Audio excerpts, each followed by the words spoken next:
Bonjour à tous.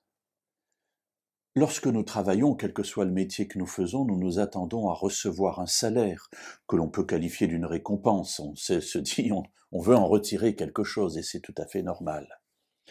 Et dans la vie spirituelle, eh bien, c'est un peu pareil. Et lors d'une conversation que Jésus a eue avec ses disciples, la question est posée. Nous la trouvons au chapitre 19 de l'Évangile selon Matthieu et au verset 27. Jésus vient de rencontrer un jeune homme riche, il s'est passé une discussion, le jeune homme est parti parce qu'il ne veut pas s'engager, en tout cas pour l'instant, et Pierre s'approche de Jésus, prend la parole et lui dit « Voici que nous avons tout quitté et que nous t'avons suivi. Qu'en sera-t-il pour nous ?» Eh bien oui, parce que lui ne veut pas tout quitter. Et alors tu as dit que c'était difficile à un riche d'entrer dans le royaume des cieux, mais nous avons tout quitté. Alors qu'en sera-t-il pour nous? Voilà une question légitime. Et Jésus ne dit pas, mais mes amis, vous devez travailler pour moi gratuitement, ne pensez pas à tout cela, cela ne vous concerne pas du tout.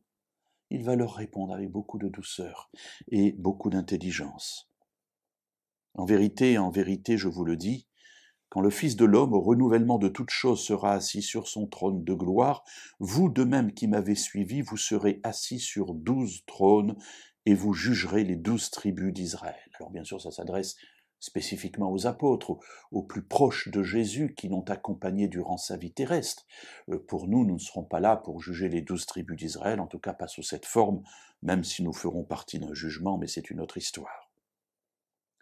Jésus ajoute, « Quiconque aura quitté, à cause de mon nom, maison, frères, sœurs, père, mère, femme, enfant ou terre, recevra beaucoup plus et héritera la vie éternelle. » Alors il ne s'agit pas de quitter sa femme, de quitter ses enfants, il s'agit de, à cause de mon nom, de les avoir quittés.